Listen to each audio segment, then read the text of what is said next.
प्यारे बच्चों, सुप्रभात। आज हम शुरू करेंगे घर की याद कविता के अगले काव्यांश की व्याख्या। पिताजी जिनको बुढ़ापा एक क्षण भी नहीं व्यापा, रो पड़े होंगे बराबर पांचवें का नाम लेकर। पांचवा मैं हूँ अभागा, जिसे सोने पर सुहागा, पिताजी कहते रहे होंगे। पिताजी कहते रहे हैं, प्यार में बहते रहे हैं। आज उनके स्वर्ण बेटे लगे होंगे उन्हें हेटे, क्योंकि मैं उन पर सुहागा बंधा बैठा हूँ अभागा। अब हम इनके शब्दार्थ करेंगे। व्यापा, व्यापा माने होता है व्याप्त हुआ या छू पाया। रो पड़े होंगे मतलब रोने लग गए होंगे। पांचवे का नाम लेकर मतलब भवानी का नाम लेकर। पांचवा मतलब भवानी। अभागा होता है भाग्यहीन, यानी कि जिसका भाग्य अच्छा नहीं है, यानी कि दुर्भाग्यशाली। अभागा होता है दुर्भाग्यशाली। सोने पर सुहागा, यानी सोने से भी ज्यादा कीमती। किसी व्यक्ति या वस्तु से दूसरों का बेहतर होना, यानी दूसरों का बेहतर होना। सवर्ण बेटे होता है सोने के समान प्यारे बेटे, योग्य बेटे। हेटे होता है हीन, तुच्छ। अभागा होता है दुर्भाग्यशाली, भाग्यहीन। क्षण होता है पल। क्षण क्या होता है? पल। अब इसकी व्याख्या देखें। कवि कहता है कि जब परिवारजनों की याद आती है तो वह अत्यंत भावुक उठता है।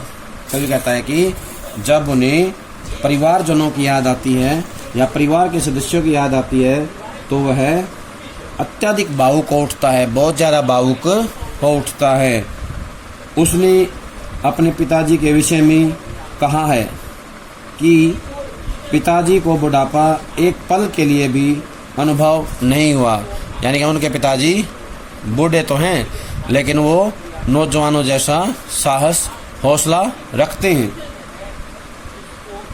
मैं जब उन्हें घर नहीं मिला हूँगा और बाकी मेरे भाई बहन उन्हें घर मिले होंगे, या तो मेरे भाई खेल रहे होंगे या आपस में खड़े होकर बातें कर रहे होंगे। ऐसी अवस्था में जब मेरे पिता ने मुझे वहाँ नहीं पाया होगा तो वो जो है मेरा नाम लेकर रो पड़े होंगे, अपने पांचवें बेटे का नाम लेकर के रो पड़े होंगे। कवि कहता है कि मैं बड़ा ही दुर्भाग्यशाली हूँ, अभागा हूँ कि मैं आज घर पर नहीं हूँ। पिताजी मुझे सदैव सोने पर सुहागा कहते रहे हैं, यानी मुझे दूसरों से ज़्यादा बेहतर मानते रहे हैं। पिताजी कहते रहे हैं यही बातें और मेरे प्रति अपना प्यार जो है लुटाते रहे हैं, या मेरे को बहुत ज़्यादा प्यार करते रहे हैं। कहने का आशय ये है कि पिताजी ने मुझे सदैव दूसरों से अच्छा माना है, अच्छों को और अच्छा मानते हैं। कहने का आशय ये है कि पिताजी मेरी सदैव प्रशंसा करते हुए मेरे प्यार में भावुक हो उठते हैं, भावुक हो उठते हैं तथा मुझे याद करके निरंतर आंसू बहाते होंगे, निरंतर आंसू बहाते रहेंगे। आज उनके सोने जैसे अच्छे गुणवान बेटे भी उन्हें कुछ कम योग्य लगे होंगे, यानी कि बहुत ही कम जो है महत्वपूर्ण लगे होंगे, क्योंकि जिसे वे सोने पर सुहागा मानते हैं वह आज कारावास में बंद बैठा है, यानी आज मैं जो है जेल में बंद हूँ। मैं इस समय उनके साथ नहीं हूँ, इसलिए मैं दुर्भाग्यशाली हूँ। कहने का तात्पर्य यह है कि कवि के पिता जिन्होंने या जिनका मन सदैव कवि के घर पर न होने के कारण या जेल में बंद होने के कारण अत्यंत दुखी हुआ होगा, वो पिताजी जो है आज मुझे याद कर रहे होंगे, आज मेरे लिए वो रो रहे होंगे। आप जो है इनके प्रश्न देखें। प्रश्न नंबर 1 है, कवि और कविता का नाम बताइए। तो बताना है कवि का नाम जो है हमारा भवानी प्रसाद है, भवानी प्रसाद मिश्र। और कविता का नाम है घर की याद। कवि के भाई बहनें क्या खेलते हुए किस की नज़र में पड़े होंगे, तो बताना है। कवि के भाई बहनें खेलते हुए उनके पिता की नज़र में पड़े होंगे, उनके पिता की नज़र में पड़े होंगे। कवि के पिताजी के रोने का क्या कारण था, तो बताना है। कवि के पिताजी जिनको कभी बुढ़ापा तक छू नहीं पाया, वे अपने अन्य बेटे बेटियों के बीच भवानी प्रसाद को न पाकर या न देखकर भावुक होकर रो पड़े होंगे। कहने का भाव ये है कि शरीर से बलिष्ठ होते हुए भी कवि के पिताजी हृदय से अत्यंत कोमल हैं।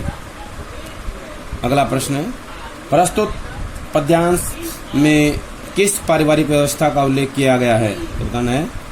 कवि ने प्रस्तुत पद्यांश में संयुक्त परिवार की व्यवस्था का उल्लेख किया है। कवि का परिवार तो एक आदर्श संयुक्त परिवार है, जिससे सभी बहन भाइयों में गहरा लगाव व प्रेम है। अगला प्रश्न है, कवि को कारावास में बैठे बैठे किसकी याद सता रही है, तो बताना है। कवि को कारावास में बैठे बैठे घर की याद सता रही है, घर की याद दुखी कर रही है, परेशान कर रही है। कवि अपने पिता के बारे में क्या क्या सोचता है।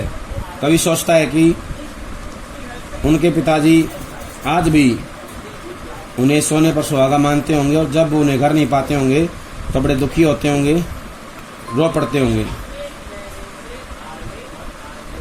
अवतरण में कवि ने भाई बहन के बारे में क्या कहा है, तो उन्हें बताना है कि कवि अपने भाइयों को बाजुओं के समान मजबूत मानता है, बलशाली मानता है, ताकत मानता है, और बहनों को जो है प्यार के समान मानता है। पिता किसे वहाँ न पाकर रो पड़े होंगे, कवि को, पांचवें पुत्र को। कवि जो है अपने पिता का पांचवा पुत्र है, और उनके पिता उन्हें वहाँ न पाकर के रो पड़े होंगे। अवतरण में कवि ने किस प्रकार की अभिव्यक्ति की है, तो बताना है हृदय के मनोभावों की। कवि ने अपने हृदय के मनोभावों की अभिव्यक्ति की है। अगला प्रश्न है, अवतरण में निहित काव्य सौंदर्य को स्पष्ट कीजिए या काव्य सौंदर्य को दर्शाइए। तो हम बताएंगे, कवि ने हृदय में निहित अपने मनोभावों को व्यक्त किया है। प्रसाद गुणयुक्त भाषा शैली है।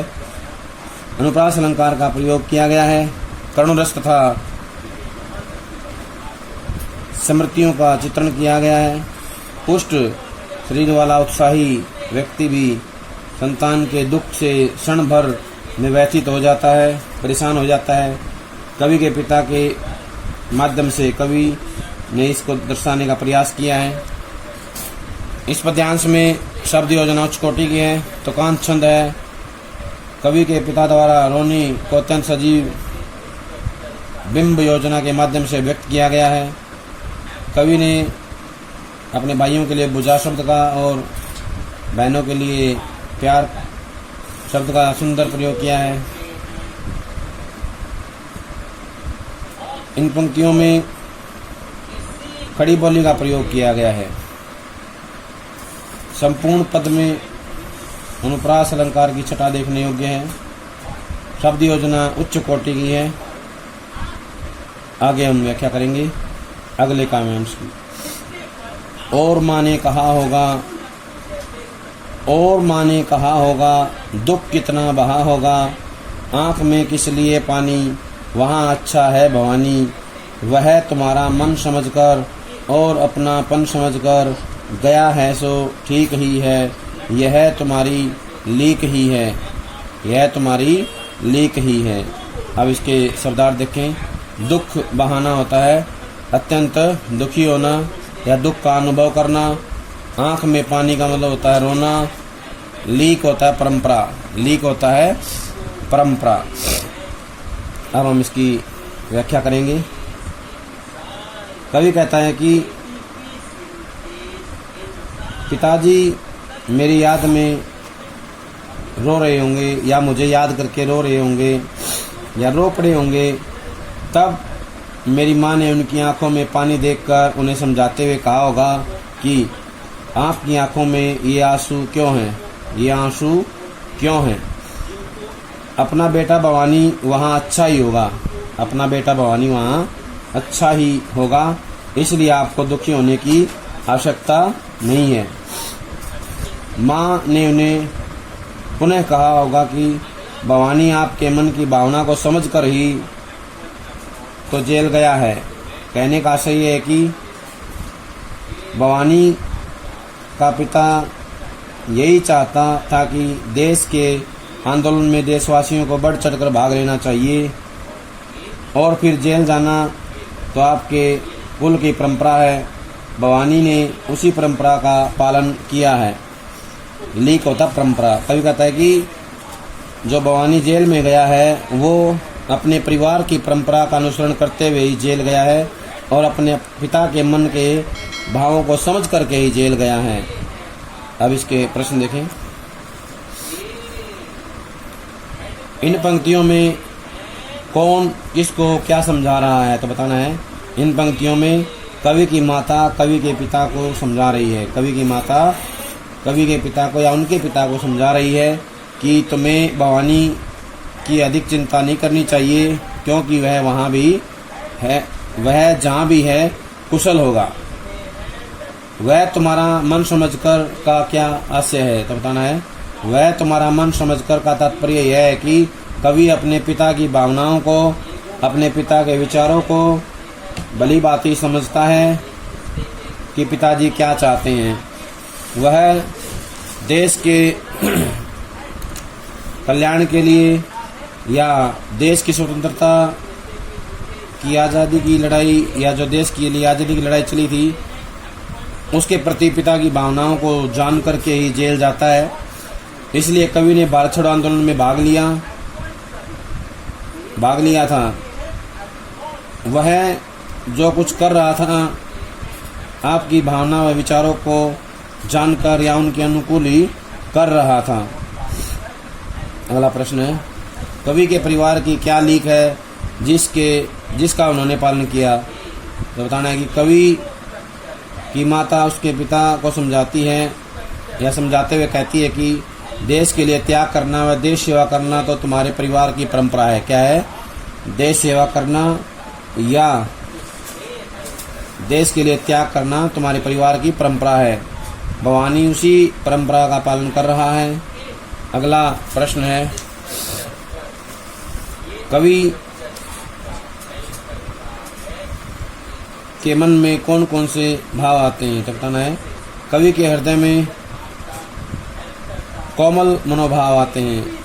या इस पंक्ति के माध्यम से कवि ने अपने मन में आए हुए कोमल मनोभावों को व्यक्त किया है या उजागर किया है।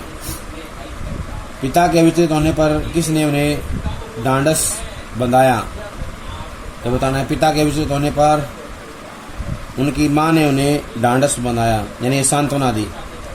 उनकी माँ ने उन्हें सांत्वना दी। माँ ने पुत्र का जेल में जाने का क्या कारण बताया। माँ ने पिता की शिक्षाओं को पुत्र के जेल जाने का कारण बताया, यानी पिता की जो शिक्षाएं थी, उनकी जो इच्छाएं थी, उनको जेल जाने का कारण बताया।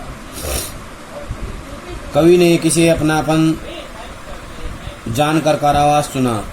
कवि ने देश और परिवार के प्रति अपनापन जानकर कारावास का चयन किया, कारावास को चुना। उनका ऐसा करना उपयुक्त था।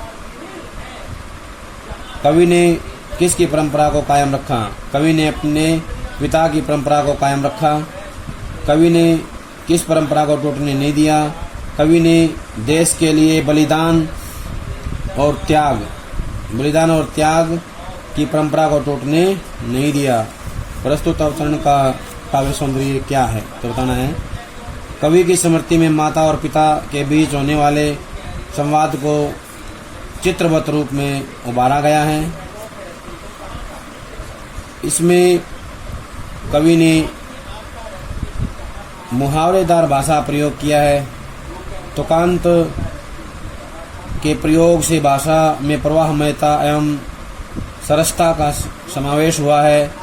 लक्षणा शब्द शक्ति का प्रयोग हुआ है। लीक पर चलना मुहावरे का सार्थक प्रयोग किया गया है। लीक पर चलना। संवाद शैली का प्रयोग किया गया है। प्रसाद गुण विद्यमान है। वात्सल्य रस का प्रयोग भी देखने को मिलता है। शब्द योजना सटीक है। खड़ी बोली भावा व्यक्ति में सहायक है, यानी कि भावों को व्यक्त करने में सक्षम है। प्यारे बच्चों, ये थी हमारी घर की याद कविता की व्याख्या। जब तक अगली काव्यांशों की व्याख्या आती है तब तक इसको अच्छे से याद कर लें। सभी का बहुत बहुत धन्यवाद।